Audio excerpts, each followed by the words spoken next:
quero só dizer para os irmãos que não é pecado sentir sono, né? É pecado dormir, tá bom? Então, se eu sei que você está aí, né? E geralmente quando a gente come, né? Assim, dá aquela, né? Aquela, a gente chama lá em Manaus de leseira, né? Dá uma leseira assim, mas não é pecado sentir leseira, não. Pecado é você se entregar para ela, né? Cadê o Mateus? Nada aí, hein, Mateus? Vamos abrir nossas Bíblias, irmãos, em Apocalipse. Apocalipse capítulo 3. Apocalipse capítulo 3. Apocalipse capítulo 3. Nós vamos ler do versículo 14 até o versículo 22, tá bom?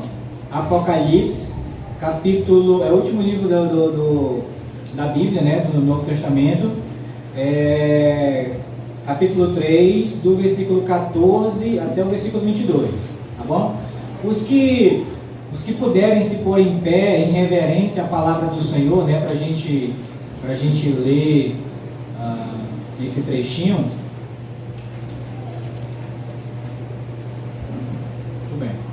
Diz assim a palavra do Senhor, Apocalipse capítulo 3, a partir do versículo 14, diz assim: ao anjo da igreja em Laodiceia escreve: estas coisas diz o Amém, a testemunha fiel e verdadeira, o princípio da criação de Deus. Conheço as tuas obras, que nem és frio nem quente. Quem dera fosses frio ou quente. Assim, porque és morno, e nem és quente, nem frio, estou a ponto de vomitar-te da minha boca. Pois dizes: estou rico e abastado, e não preciso de coisa alguma. E nem sabes que tu és infeliz, sim, miserável, pobre, cego e nu. Aconselho-te que de mim compres ouro refinado pelo fogo, para te enriqueceres, vestiduras brancas para te vestires, a fim de que não seja manifesta a vergonha da tua nudez, e colírio para ungires os olhos, a fim de que vejas. Eu repreendo e disciplino a quantos amo. Sê, pois, zeloso e arrepende-te. Eis que estou à porta e bato. Se alguém ouvir a minha voz e abrir a porta, entrarei em sua casa e cearei com ele e ele comigo. Ao vencedor, dar-lhe-ei sentar-se comigo no meu trono, assim como também eu venci e me sentei com meu Pai no seu trono. Quem tem ouvidos, ouça o que o Espírito diz às igrejas. Peço que o pastor Éder, ore, por favor, pela... Bendito Deus, eterno Pai, nós que somos gratos, Senhor Deus, onde já fizemos a leitura da Tua palavra, que agora, Deus, Teu Santo Espírito tenha liberdade, Pai, de falar a cada um, ó Deus, de uma maneira especial, que possa haver compreensão, entendimento, mas também obediência, Pai. Nos ajuda. Usa o Teu servo nesse momento, dirigindo conforme o Teu Santo Espírito, em nome de Jesus. Amém. Amém. Podemos sentar, irmãos, por favor. Nós vamos continuar o nosso estudo, né? Nós já estamos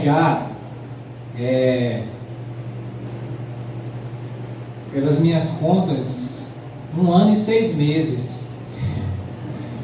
Só. Eu não sei se os irmãos já se deram conta disso, mas a gente está ainda há 1 ano e 6 meses estudando sobre a volta de Cristo Jesus. Nem parece, né? Então, vou passar aqui. A volta de Cristo, né? Os sinais da sua segunda volta, né? Vale lembrar, tá? Então nós já vimos, né? E nós já estamos nos sinais da volta de Cristo, né? No meio da sua igreja, né? Então nós já vimos, né? A igreja adormecida, nós já vimos a igreja acomodada, tá? Já vimos também bastante referências, tanto de uma quanto de outra. E estamos agora aqui na igreja abastada, né? O que é a igreja abastada? É a igreja que é rica. Uma igreja que é rica. Então, irmãos, a gente vê hoje em dia igrejas, irmãos, de pessoas assim que construíram, através da sua igreja, um império. Vou tentar evitar até citar nomes, né, de igrejas e tal, enfim, mas vamos lá. Mas a gente conhece aí de homens, né, de igrejas, né, que hoje tem jato particular, tem helicóptero, né, mansões em Miami e tudo. Eu vou falar de que eu conheço, né? Nós conhecemos, né, um pastor, que ele era pastor, agora diz que ele é pai apóstolo. E de pastor ele virou apóstolo, e agora diz que ele é pai apóstolo. Até hoje estou procurando na Bíblia, né, se existe isso, e ainda não encontrei, né? Pai apóstolo, mas é invenção de homem, né? E a igreja dele é lá em Manaus, não, ele mora em Miami. Então ele vem no jatinho, pro culto de domingo, prega, aí o carro está esperando no aeroporto, já vai para a igreja, entra num túnel lá na Ponta Negra. Entra num túnel, já sai lá no púlpito, já prega, aí termina de pregar, de novo no carro, aeroporto, Miami de volta. Aí só no domingo de novo. Igrejas ricas, irmãos. E eu não estou dizendo que ser rico é pecado. Não é pecado, desde que seja com o propósito, a finalidade para servir a Deus. Mas qual o problema da riqueza? É você deixar de confiar em Deus e confiar nas tuas posses, nas tuas possessões. Aí que está o problema, aí que está o pecado, né? Domingo à noite eu estava justamente pregando sobre isso, né? Justamente usando o exemplo de um jovem que era rico, mas era um religioso somente. E no final, né, do texto, né, Jesus vai mostrar para ele, né, que a confiança dele estava em quê? Na riqueza, né? Tanto é que ele saiu depois daquele encontro com Jesus, o quê? Triste. Porque o Senhor Jesus disse: vai, vende tudo que tu tem, dá aos pobres e você vai ter um tesouro no céu. Depois, vem e segue-me. Era abrir mão, que Jesus estava querendo dizer para ele, era abrir mão daquilo que estava impedindo ele de ter acesso o quê? Ao reino de Deus. Então, aqui nesse trechinho de Apocalipse, né, lembrando que é a última carta, né, a 7ª carta às igrejas, né, você começa aqui no capítulo 2, né, com uma carta à igreja em Éfeso, carta à igreja em Pérgamo, carta à igreja em Tiatira, carta à igreja em Sardes, a carta à igreja em Filadélfia e carta à igreja em Laodiceia. Eram igrejas na época, tá, que o João, o apóstolo João, escreveu endereçado para essas igrejas, tá? Então, eu já falei para os irmãos semana passada que alguns, né, estudiosos da Bíblia, eles dizem que essas 7 cartas são 7 tempos na história da igreja. E como a gente chega aqui nessa 7ª aqui, né, que se a gente for entrar nessa linha aí, né, ele pode dar razão para eles, né, que é um tempo em que a igreja do Senhor ia estar o quê? Abastada. Se você olhar o início da igreja, né, lembrando que a igreja do Senhor Jesus começou lá em Jerusalém, Atos capítulo 2. Atos capítulo 2, começou lá. Se você ler as cartas de 1 Coríntios, 2 Coríntios capítulo 9, 8 e 9, você vai ver que os irmãos da igreja em Corinto, eles estão levantando oferta para ajudar a igreja, sabe de onde? Jerusalém. Então a igreja de Jerusalém não era uma igreja pobre, aliás, uma igreja rica, era uma igreja o quê? Pobre. Era uma igreja pobre. Irmãos, a nossa igreja, pela vontade de Deus, né? A gente não tem muitas coisas assim, né? A gente tem tudo dentro da vontade de Deus, dentro do propósito de Deus. Mas até hoje, irmão, tem faltado alguma coisa aqui? Não tem. Sexta-feira nós estávamos orando aqui e o Senhor me trouxe a recordação que já está já com 5, 6 meses que a gente começou a obra ali, a obra de construção da igreja. Faltou alguma coisa até hoje? Não faltou. A obra não parou por falta de material, porque não faltou, sabe por quê? E a gente tem dinheiro? Não tem. Como que explica isso, irmãos? É só Deus. É só Deus, irmãos. Então, irmãos, é uma igreja. É isso que eu quero que vocês entendam, sabe? O problema não é ter posses, né? É em quem você tem colocado a tua confiança. E nós temos confiado em Deus e temos orado, né? Para Deus mandar as pessoas certas para o trabalho, para suprir os recursos. Irmãos, semana a semana, irmãos, a gente tem visto a mão de Deus, né? Porque assim, né? Como a gente está na frente da obra, irmãos, a gente tem visto, irmãos, milagres, Deus fazer milagres, irmãos, nessa igrejinha aí. Um dia desse a gente chegou lá, estava só o terreno, né, meu irmão? No mato, né? Aí você vai lá já, e a gente já está já, essa semana, se Deus quiser, aí já vai chegar já as salinhas no ponto já de colocar as vigas para cobrir já, irmãos. É confiança em Deus. Confiança em Deus. E Deus vai o quê? Suprir. Então, irmãos, o mesmo Deus que cuidava e supria as condições, os recursos para a igreja primitiva lá do passado, lá de Atos, é o mesmo Deus hoje. Hebreus 13:8, né? Jesus é o mesmo ontem, hoje e será para sempre. Ele mudou? Não mudou, irmãos. Continua o mesmo. Nem a palavra dele mudou. Os homens que estão mudando, né?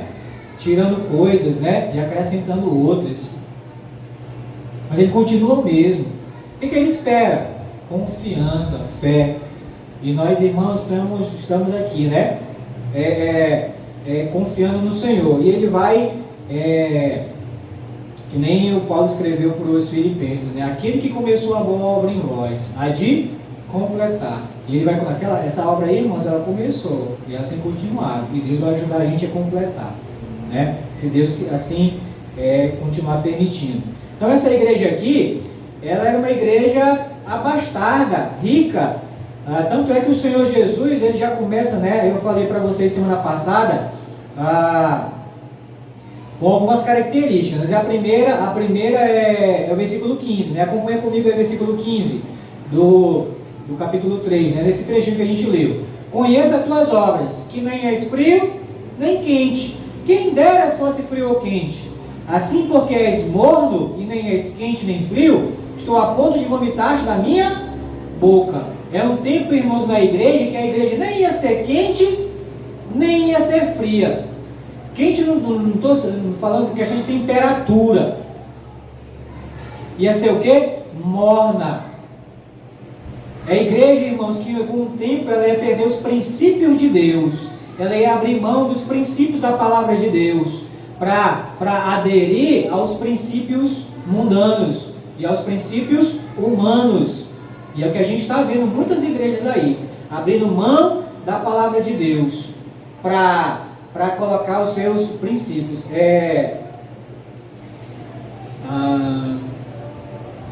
Não tem aquela limpeza que a gente faz final de ano, né? A gente passa o ano todo amontoando bagulho e tudo. Aí quando chega no final do ano, não tem nem espaço, que você anda tropeçando nas coisas e tal. E coisas que você nem precisa, né? Aí você vai fazer, né? Não, vou me livrar disso, né? Aí você, não, isso aqui eu preciso. Não, isso aqui eu não preciso. Aí descarta. E hoje, muitas pessoas estão fazendo isso, sabe por quê? Com a palavra de Deus. Não, isso aqui é bom para mim. Não, isso aqui não é bom para mim, não. Então, desprezando, descartando. O apóstolo Paulo, escrevendo para Timóteo, ele diz: toda na Escritura é inspirada por Deus e útil para o ensino, a repreensão, a correção e a educação na justiça. Toda palavra ela é útil, desde Gênesis 1 até Apocalipse 22, 21. É útil para essas 4 coisas: para o ensino, para a repreensão, para a correção e para a educação na justiça. Quantos de vocês aqui têm aprendido alguma coisa a respeito da palavra de Deus ao longo desde que você chegou aqui na igreja? Ninguém? Muito bom, muito bom. Não é útil para o ensino? Você não tem aprendido através da palavra de Deus? Então é útil. Só que muitas pessoas, irmãos, inclusive que nos entristecem, né, homens até que renomados, né, homens que eram conhecidos, não. Poxa, pastor fulano de tal era um homem da palavra, mas apostatou até da fé, abriu mão, não, isso aqui não vale mais, né? Eu já ouvi de boca de pessoas, não, isso aqui não é para esse tempo, isso aqui era para o passado. Irmãos, um dos livros mais antigos do mundo é a Bíblia. Tem livros mais antigos que a Bíblia? Tem. E realmente, esses livros mais antigos era só para o passado. A Bíblia é atual. Não é atual. É um livro de mais de 2000 anos, mas é atual, irmãos. Que fala da minha vida e da tua vida hoje. E que falava da vida dos homens no passado. E Deus falava com eles. E a mesma palavra que falava lá com Paulo, né, com Pedro, é a mesma que fala comigo e com você hoje. Não perdeu a validade. Mas eles estão abrindo mão. Então ele está dizendo aqui, né, nem é esse quente e nem é esse frio. Quem dera se fosse morno. Ou seja, não escolhe, né? Nem é quente, nem é morno. E ser morno, irmãos, não é bom não. Sabe por quê? Ele diz assim, ó, no final do versículo 16: porque és morno e nem és quente nem frio. Estou a ponto de vomitar da minha boca. Então a igreja atual do Senhor, irmãos, que nem é quente nem é frio, é morno. E não agrada o Senhor, que está a ponto de vomitar, né? Dá nojo. Aí 17, outra característica. Pois dizes, estou rico e abastado, e não preciso de coisa alguma. E nessa coisa alguma, irmãos, e muitos aí, hoje em dia, não precisam nem mais de Deus. Tenho tudo, né? Não me falta nada, tenho tudo. Aí, eu ouvi certa vez um pastor pregar, né? E ele dizendo assim: irmãozinho desempregado, não faltava um culto, toda vez na igreja, né? Orando, né? Senhor e tal, abençoa com o trabalho, Deus abençoa o trabalho. Eu trabalho com o irmãozinho. Aí, vindo para os cultos. Senhor me abençoa com o carro para trazer minha família e tal, não sei o que. Aí, Deus abençoa com o carro. Trazer a família para o culto, não tem problema nenhum. Mas aí, irmão, comecei a pegar gosto, né, com o carro. Aí, hoje de manhã, não, para a igreja, vamos passear. Vamos para a praia, ou seja, com um carro que ele pediu para Deus, né, para trazer a família com o propósito de quê? Para a igreja. Ele já está para outro, desviando, né? Aí já, que vinha nos cultos da semana, aí vem só na semana, às vezes uma quinzena, às vezes um mês. Aí o pastor, meu irmão, eu tenho sentido tua falta e tal, aí começa a me dar desculpa, né? Não, pastor, trabalho, não, é doença, não sei o que nem uma senhora dali, né, de Santa Cruz, né? Aí, rapaz, cadê o teu filho que vinha aqui para a igreja, né? Não, tá gripado, tá com 6 meses gripado. Que diabo de gripe é essa que nunca passa? Dia desse eu pegar as irmãs ali, o menino na rua ali, brincando, correndo e tal. Rapaz, já tá na rua, tá bonzinho, não tá gripado. Mas para ir para a igreja, não tá gripado. Aí fica mentindo, sabe? E isso que é ruim, porque a pessoa não é sincera, não é honesta, não, ele não vai mais não. Pronto! Aí fica inventando desculpa, né? Aí é a mesma coisa. O pastor Herbert, que é especialista nisso, né? O pessoal falta domingo de manhã e tal. E aí, rapaz, vem à noite, e rapaz, tal, eu senti tua falta. Pastor, e tal, não deu. E começa a colocar, aí aparece a notificação no Facebook, né? O camarada lá, tomando café, lá não sei aonde e tal, né? Não fica feio? Meu irmão, hoje eu não quis vir não, meu irmão. E pronto, e não é obrigado a vir não, mano. Você não tem obrigação com o pastor não, a responsabilidade é com Deus. Você não vai prestar conta com o pastor não. Lógico, né? A gente sente falta e às vezes até se preocupa, né? Rapaz, será que aconteceu alguma coisa? Ou está doente e tal? É preocupação, irmãos, com o rebanho. Não tem problema nenhum não. Todo mundo aqui é livre.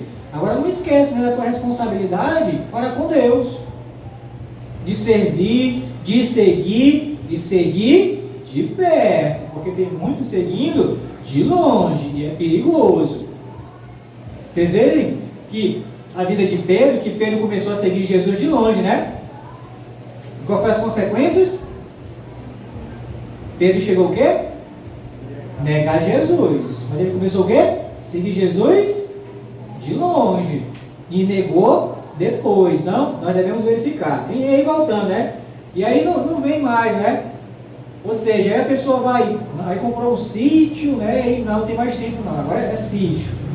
Você que vai se afastando, Por quê? Vai melhorando de vida.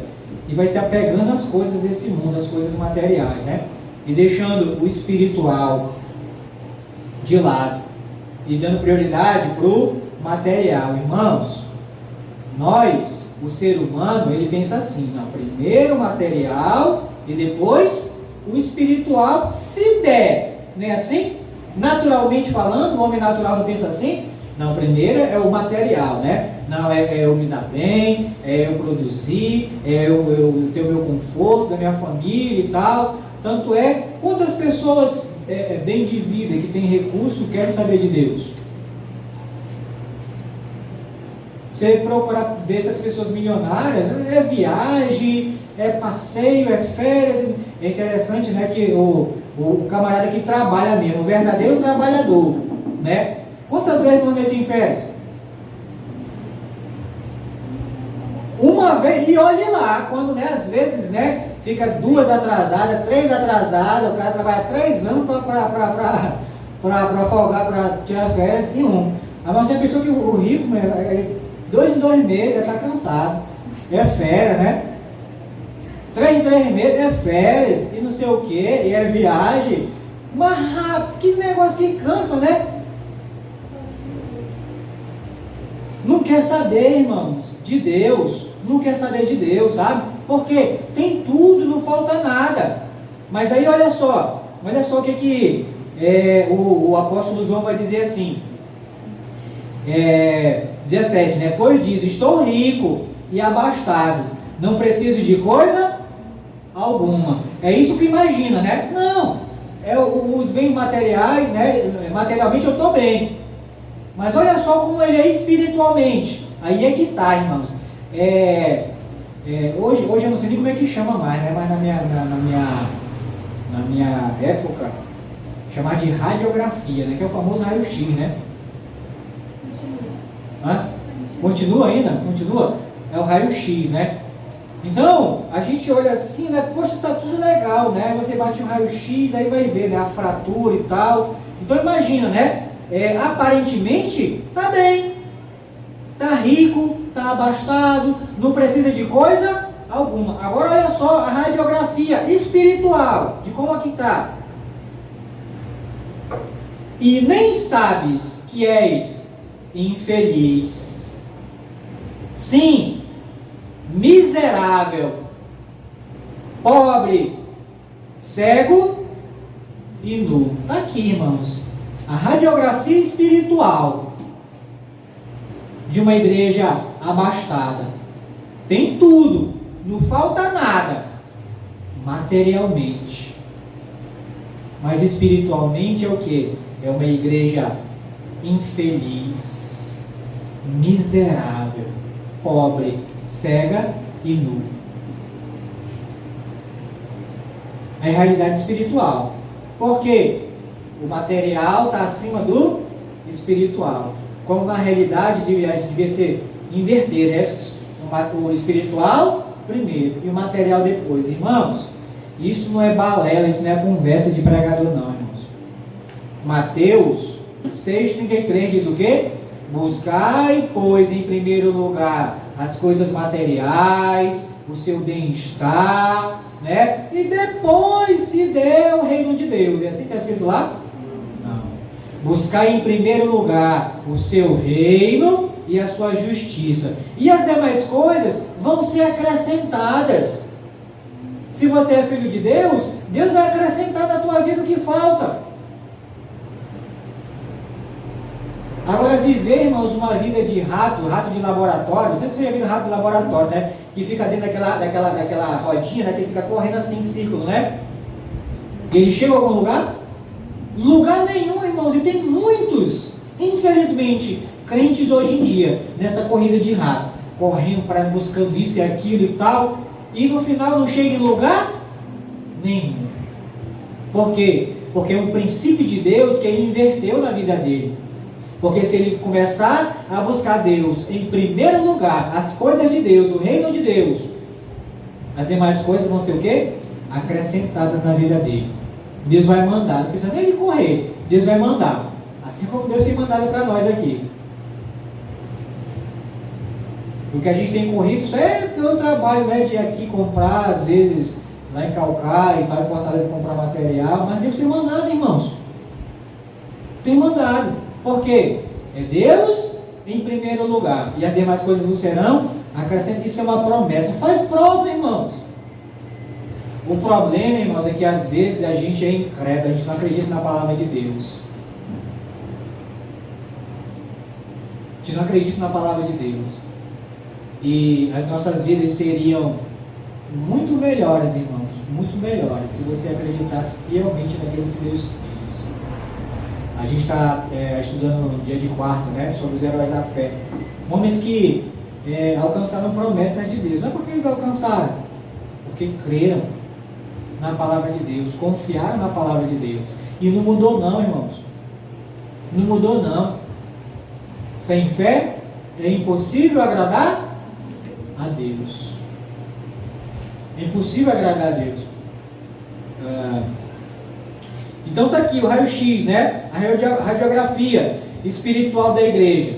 É infeliz, é miserável, é pobre, é cego e é nu. 4 características, irmãos.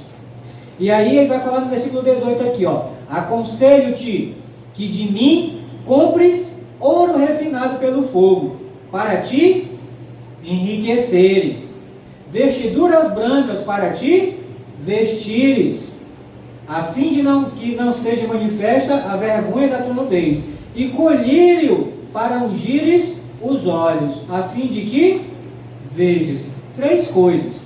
Ele fala aqui, né? É o ouro, mas não é esse ouro material não, é um ouro refinado. E a palavra de Deus diz que a própria palavra de Deus, ela é como o ouro refinado. É um salmo que diz, que compara a palavra de Deus como o ouro refinado. É a palavra de Deus, irmãos. Aí, vestiduras brancas, né, para te vestires, e colírio para ungir os olhos, para ver melhor. E realmente, né, tem um tipo de colírio, né, que as pessoas usam, né, que realmente é para limpar os olhos, né, para ajudar a pessoa a enxergar melhor. E tudo isso aqui é relacionado à palavra de Deus, irmãos. Você quer enxergar melhor? A palavra de Deus. Ela vai te dar o entendimento, a compreensão, o discernimento espiritual das coisas. Lembrando que o Paulo falou para 1 Coríntios, né? Ele disse assim, que o homem natural, ele não consegue entender as coisas espirituais. Mas o homem espiritual, o nascido de novo, o regenerado, ele tem o quê? O discernimento de ver, né, as coisas. A gente está vivendo numa época, irmãos, muito perigosa.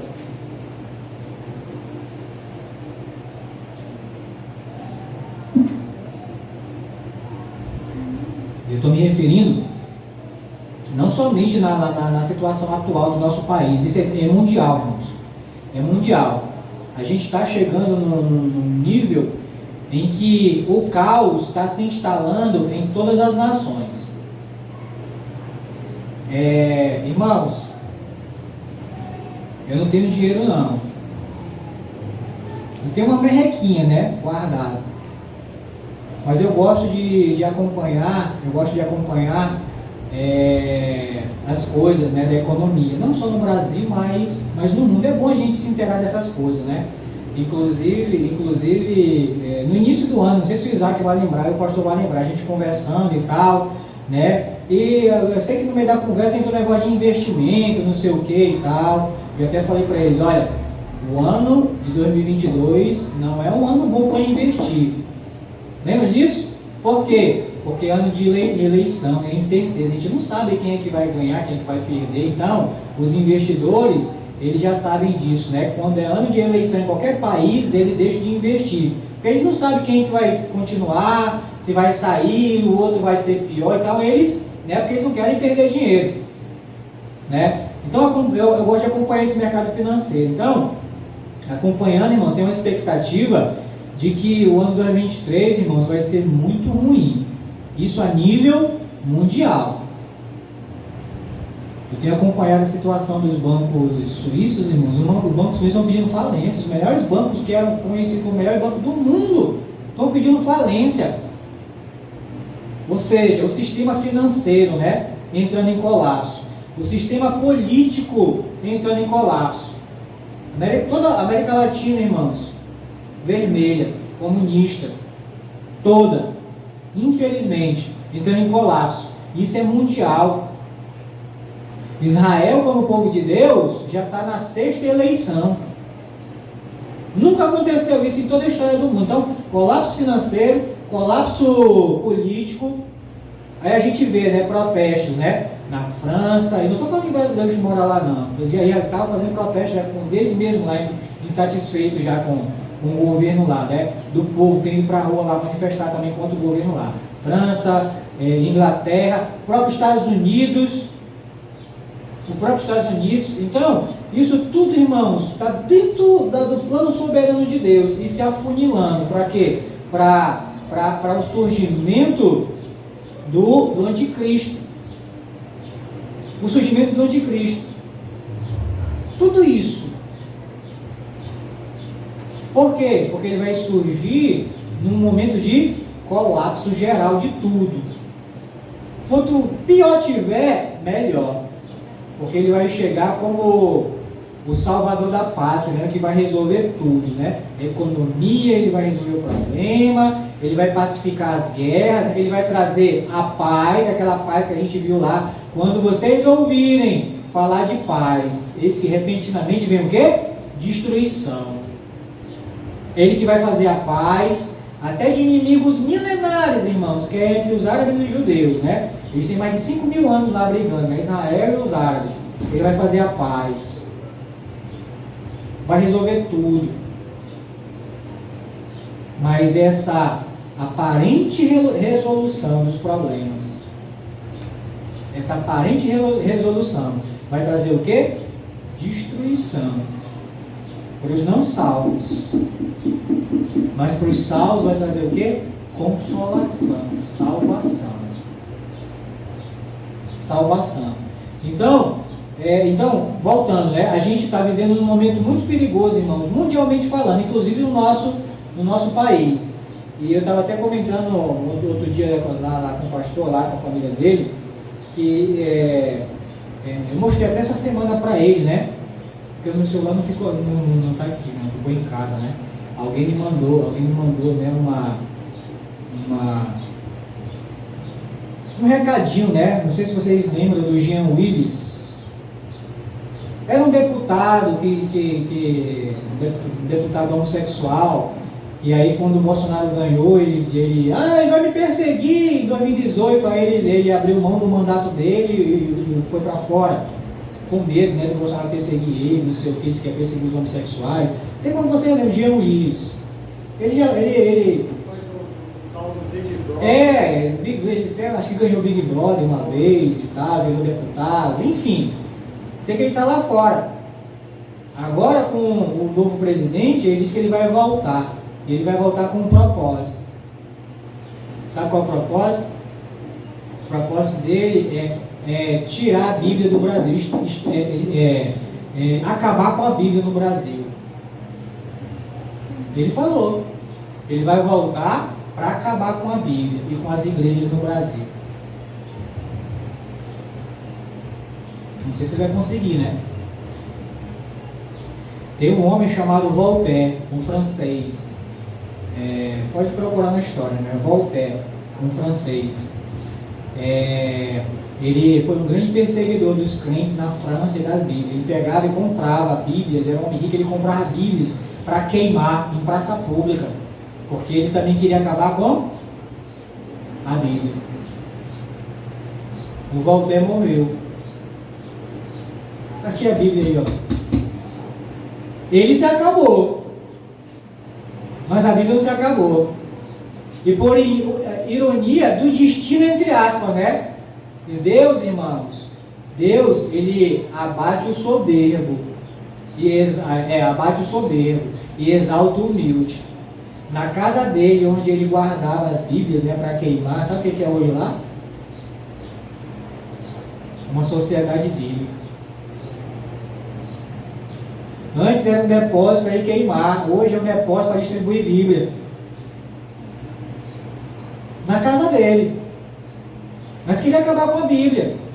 E aí, né, eu mostrei até para o pastor o recadinho dele, sabe? Não, eu vou para aí, né? Para acabar com esse negócio, porque tem que respeitar a nossa opção, não sei o quê. Que dizer que a gente está errado, e ele sabe que a Bíblia, né, diz, né, e condena.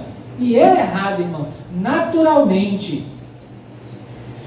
Um outro absurdo que talvez você não saiba, eu estava falando com o pastor ontem, o pai Luciano. Eu acho que foi no Paraná. Que um homossexual, ele processou um ginecologista porque ele foi no ginecologista e o ginecologista se recusou a atender ele. Tem cabimento um negócio desse? Esse pessoal não está doido, irmãos? Ou é a gente que está doido, está errado, e eles estão certos? E aí, porque o ginecologista não quis atender ele, se recusou a atender ele processou o ginecologista.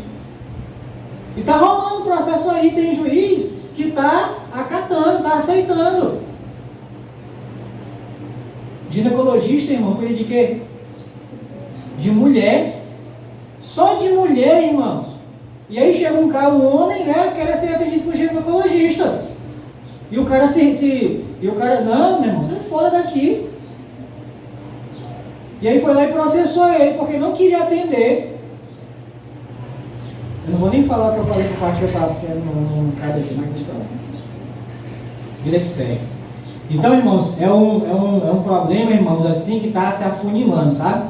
É uma bolha, né? É que nem chiclete, né? Eu lembro quando eu era mais jovem, né, que eu gostava de chiclete, aí mascava, fazia aquela bola, né? E enchia. Na minha época tinha um chiclete chamado Plock, né? Não sei quem que lembra aqui desse. Não vai dizer que não é na minha época não, hein? Que fazia Plock, né? Fazia uma bolona assim, fazia Plock, né? O nome do chiclete era Plock, né? Então, a gente está vivendo mais ou menos assim, num chiclete Plock, sabe? Soprando, aí a bola vai chegar um tempo que vai o quê? Estourar. E eu estava falando para eles que eu temo, irmãos, a gente chegar num nível aqui que vão perseguir tantos crentes, irmãos, as igrejas, que a gente vai chegar ao ponto de ter que se armar para se defender. Procura saber sobre a guerra de Piemonte. O que é Piemonte? Piemonte é uma cidade na Itália, se eu não me engano, na França. Guerra de Piemonte. Foi na época da Inquisição, em que a Igreja Católica Romana, né, por ordem do Papa, perseguia os crentes, né? Então eles chegavam lá nas cidades, eles, primeira coisa, confiscavam todos os bens, colheitas, casas, fazendas, animais, criações, tudo, confiscava tudo. E as pessoas continuavam servindo a Deus, seguindo a Deus.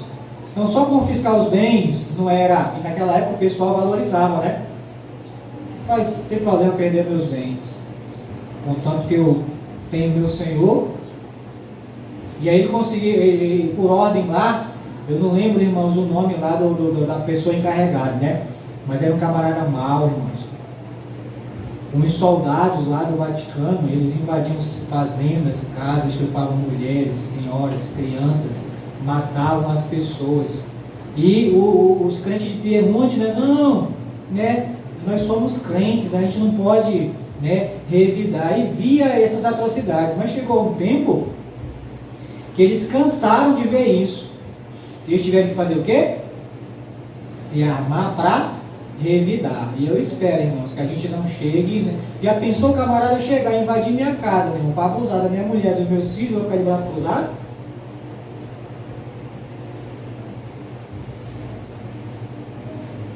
Ou não, irmãos. E foi o que aconteceu. Eles se armaram, os que virou a guerra de Piemonte, eles venceram na história. Ah, mas eu sou crente, né? Eu não posso. Irmãos, eu costumo dizer que Deus, ele me salvou, ele não me abestalhou, não, irmãos. Aqui dentro, irmãos, já corre sangue, não é sangue de barata, não. Então são tempos, irmãos, perigosos, sabe? Que nós devemos tomar cuidado. Mas aqui, né? Igreja rica, eu não preciso, né? Eu tô bem. Por que eu vou para a igreja? Por que eu vou participar de culto? Tenho tudo aqui em casa, né? Tem ar-condicionado e tal. Para quê?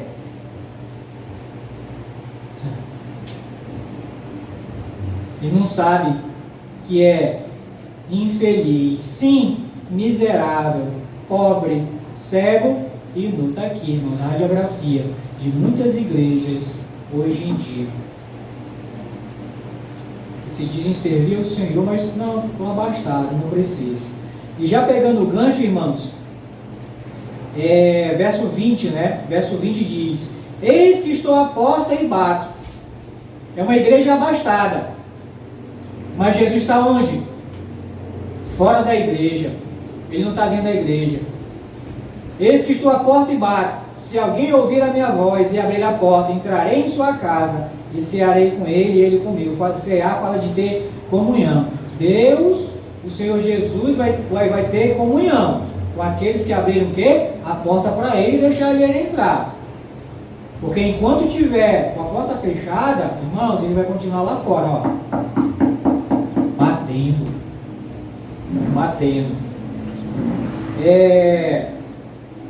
Já pegando o gancho aqui, não só a igreja abastada, mas uma igreja afastada da congregação. Vamos lá para Hebreus 10.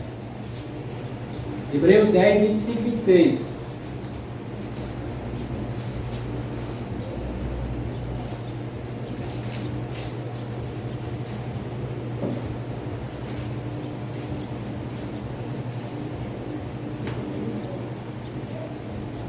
Hebreus, capítulo 10, versículo 25 e 26.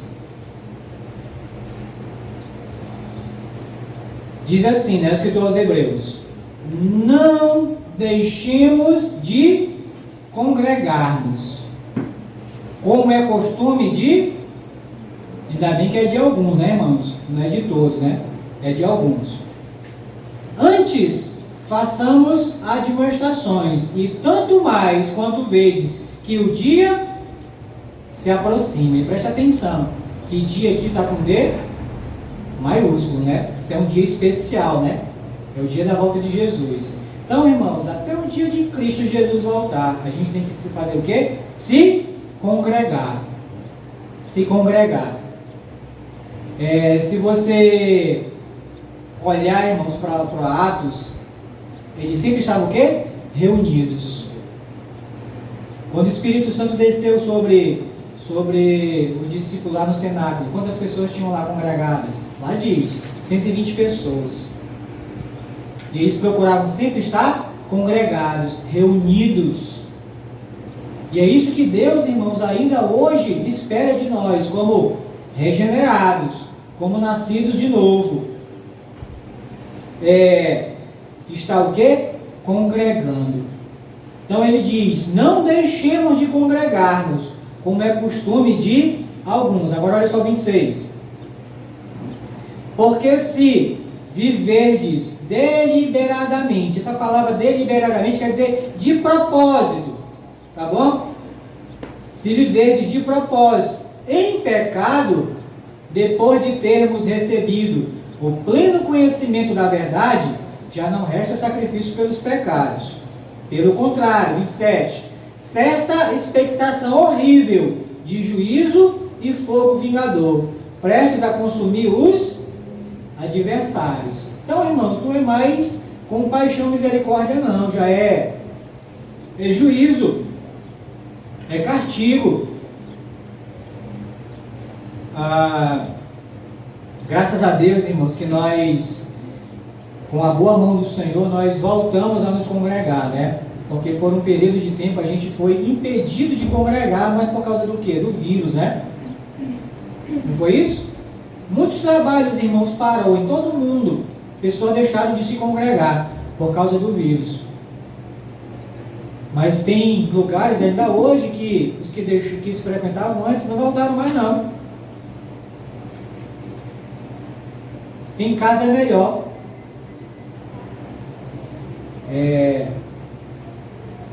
Tem um amado lá em Manaus.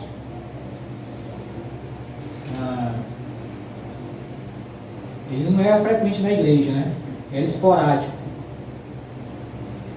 E aí veio a pandemia e tal.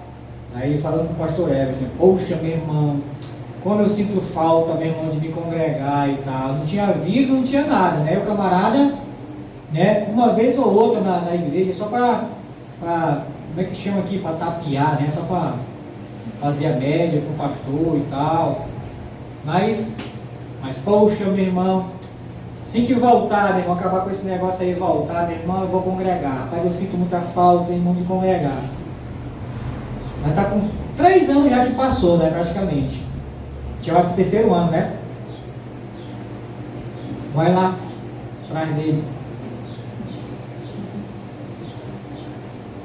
E antes a desculpa, a costa larga, quem era? Era o vírus, não, o vírus.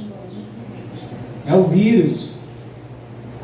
E o que me dava mais raiva, irmãos, quando eu estava lá em Manaus, irmãos, me perdoe, até o meu modo de falar, mas eu procuro ser honesto com você, né? Sincero, né? O que dá mais raiva é que é assim, né? Vendo lá umas irmãs e tal, alguns irmãos, aí, não, vírus, né? Tem que se cuidar e tal, não sei o que. Aí você andando, o camarada lá no shopping.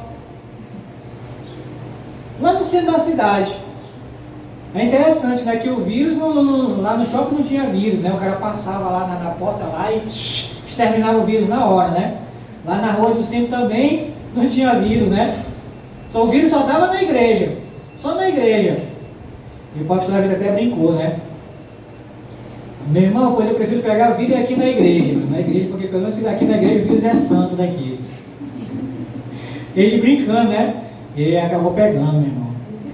E a suspeita de quem passou para ele foi eu, irmão.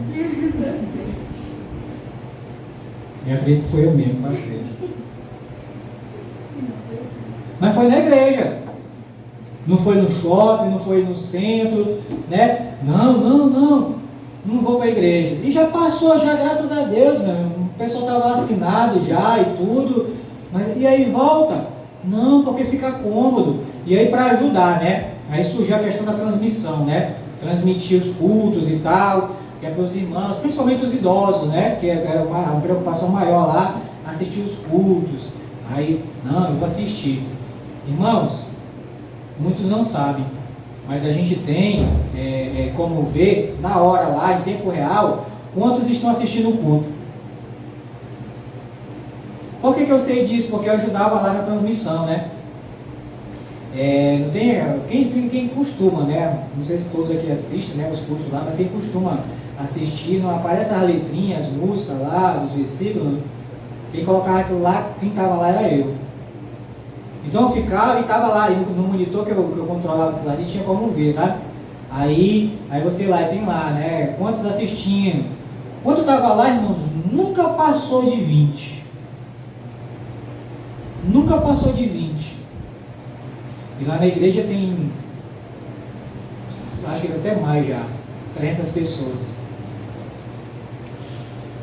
Aí você olhava no culto assim, talvez, não dá nem 50. Aí 50 presente, com 20 assistindo, dá 70. E onde está os 130? Aliás, 230? Onde estão? O que estão fazendo? Irmãos, o pastor Herbert, ele é doido para arrancar a câmera de lá, sabe? Por causa disso. Porque é algo que facilita para quem, meu irmão? Para quem já tem uma certa idade e não pode vir mais para o culto. A gente tem irmãs lá, como a irmã Jurandir, né, meu irmão? Já acamado, já, acho que a bichinha frequentava os cultos e assídua, uma irmãzinha, irmãos, que é exemplar, sabe? É exemplar. E a mulher começou a sentir umas dores aqui e tal, aí hérnia de disco, né? E tal, e aí o pessoal colocou na cabeça dela, não, uma cirurgia resolve, né? Só faz a cirurgia, só ficar boazinha. E fez a cirurgia, pegou 4 fez a cirurgia. Irmãos, ela com dor, ela andava. Depois da cirurgia, a bichinha não andou mais. O pastor conhece ela, não andou mais. Para ajudar irmãos como ela, né? Já está 13 anos já. 13 anos já, acamada, não pode vir para a igreja, assiste, né? A gente até, pela graça de Deus, né, comprou uma televisãozinha, né, para ela acompanhar os cultos lá do quartinho dela e tudo, para ela sim. Mas mas os que podem andar, dirigir, ainda tem um pouco de saúde que dá para ir para a igreja, desculpa, não, eu assisti em casa. Aí você olha lá, cadê? E foi até uma preocupação quando começou a gravar aqui. Eu falei para o pastor e falei para o Isaac, né? A primeira semana que começou, eu não sei se foi coincidência, né? Eu gravou, foi quarta-feira, o número caiu. Eu fiquei, será que o pessoal, não, depois vai colocar, né, no grupo, né, para a gente assistir em casa e tal. Irmão, se diminuir a frequência, irmão, não pode gravar. Eu prefiro os irmãos aqui. Não é que eu quero público não, irmãos. É porque eu sei que o que me vem à mente é esse versículo aqui, ó. Não deixemos de congregar, como é costume de alguns. E se você não está congregando, se você não está assistindo os cultos online, né? Como diz, não, eu estou assistindo o culto online. Você está em outro lugar fazendo outra coisa. Aqui diz, né? Versículo 26, né? Porque se vivermos deliberadamente em pecado, sem se alimentar, mas está vivendo por aí, né? E fazendo outras coisas que não é da vontade de Deus. Então, irmãos, por enquanto, já está dando tempo ali, nós vamos parar por aqui. Mas com esse alerta, irmãos, para mim e para você. E essa é um sinal da volta de Cristo da sua igreja. Pessoas que antes eram frequentes no culto e tal, né? Mas hoje, né? E, irmãos, não me entenda mal. Eu não estou chamando a atenção de ninguém. Eu não estou aqui querendo dizer, irmã, mas tem dia que eu estou... Não estou falando isso não, irmãos. Eu estou falando, né, com pessoas que, por moleza, por preguiça, não estou falando, tem dias que indisposição, está doente, não. É justo, é um motivo justo diante de Deus, maravilha, Deus te abençoe. Mas não deixemos de congregar aqui, como é costume de algum. Mas por quê? Por causa de moleza. Comodismo, né? Ou então acha outra coisa melhor, né? Porque se o horário para estar na igreja está em outro canto fazendo outra coisa, talvez é a tal da diversão, né? É divertido. E é isso que que o inimigo quer, né? Que você se divirta, né? Satisfaça os desejos da tua carne e tudo, e se enfraqueça espiritualmente. Ele fica mais fácil, né? Ele te tragar. Então vamos atentar para isso, irmãos, tá bom? E continuar sóbrios e vigilantes. Vamos orar? Senhor Deus, muito obrigado, Senhor. Obrigado até pelos exemplos que nós vimos na tua palavra hoje. E exemplos que não devemos seguir, Senhor Deus. De pessoas que abastardas, mas que são pobres, cegos, nus, miseráveis até, Senhor. Tem misericórdia. Nos ajuda a sempre colocar o Senhor em primeiro lugar nas nossas vidas, Senhor. Nos ajuda a observar e a praticar esse princípio do Senhor. Também, Senhor, nos ajuda a continuar, Senhor Deus, se congregando, vindo para a tua casa, te louvando, te bendizendo, te adorando. Ó Senhor, por favor, e até nos guarda, Senhor Deus, de cairmos numa moleza espiritual, uma preguiça espiritual, Deus. Por favor, nos guarda e nos mantém sempre ativos na tua obra, na tua casa. É isso que eu oro, meu Deus, e te agradeço, em nome de Jesus. Amém.